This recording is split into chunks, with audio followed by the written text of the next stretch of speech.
మాకు కూడా ప్రతివ్యూహం ఉంటుంది కదా. అంటే ఇదొక కొత్త ఫ్యాషన్గా మొదలైందండి. కరెక్ట్గా ఎన్నికల ముందల ప్రతిపక్ష పార్టీలపైన బురద చల్లుతాం, ఉంది లేనట్టు చూపిస్తాం, సినిమాలు వేస్తాం. ఇది చూస్తే ఈ సినిమాకి అయ్యే బడ్జెట్ మొత్తం ఏకంగా సైకో జగన్ నుంచి వస్తుంది, ప్రతి రూపాయి వస్తుంది. ఇప్పటికీ ప్రొడ్యూసర్ గారు, డైరెక్టర్ గారు ఐ థింక్ మూడు సార్లు కలిసినట్టున్నారు జగన్. నిన్న మీరు చూస్తే ఆయన తరపున, అంటే రామ్ గోపాల్ వర్మ గారి తరపున పోరాడిన న్యాయ పోరాటం చేస్తున్న లాయర్ నిరంజన్ రెడ్డి గారు. ఆయన ఎవరండి? వైకాపా రాజ్యసభ సభ్యుడు. సో తెలంగాణ హైకోర్టులో, లోకల్ కోర్టులో నిరంజన్ రెడ్డి వెళ్ళి ఆయన రామ్ గోపాల్ వర్మ తరపున పోరాడుతున్నాడు, న్యాయ పోరాటం చేస్తున్నాడు అంటే దాని అర్థం ఏంటి? దీని వెనకాల ఎవరున్నట్టు? ప్రభుత్వం. ఎస్, మాకున్న రైట్స్, రాజ్యాంగం మాకు రైట్స్ ఇచ్చింది, అది మేము కాపాడాలని కోర్టుని ఆశ్రయించాం. నిజంగానే సినిమా తీయాలంటే హూ కిల్డ్ బాబాయ్ తీయచ్చు, కోడి కత్తి పైన తీయచ్చు,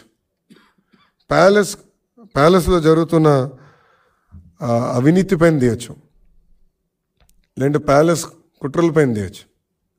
అది చేయకుండా లేనిది ఉన్నట్టు చూపిస్తే తప్పనిసరిగా మేము పోరాడతాం.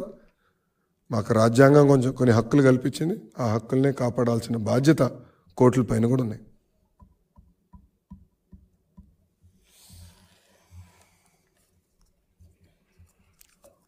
ఏం క్వశ్చన్స్ లేవా?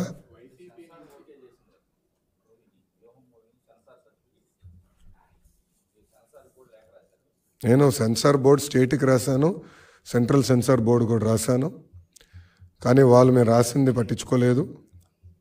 అందుకే మేము కోర్టుని ఆశ్రయించాం. జనవరి 11th వరకు మళ్ళీ స్టే చేశారు, 11th మళ్ళీ వింటానని కోర్టు చెప్పింది. ఈ లోపల వీళ్ళు ఏం చేస్తారో చేయండి, we are ready for it, will face it.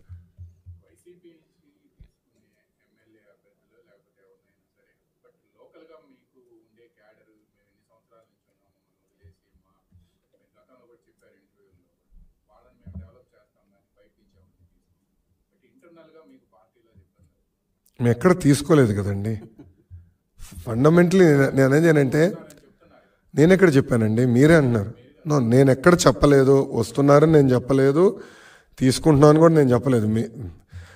అంటే మీరు ఎజ్యూమ్ చేసుకుని నన్ను ప్రశ్నలు అడుగుతున్నారు, అని ఊహాగానాలు. రావచ్చు, వస్తే కదా, వస్తే మీరు ఏం చేస్తారు అనే డిస్కషన్. అసలు ఇప్పటివరకు చర్చలే జరగలేదు. మేము మా పనులు చేసుకుంటున్నాం. బాబు షూరిటీ భవిష్యత్ గ్యారంటీలో మేము బిజీగా ఉన్నాం.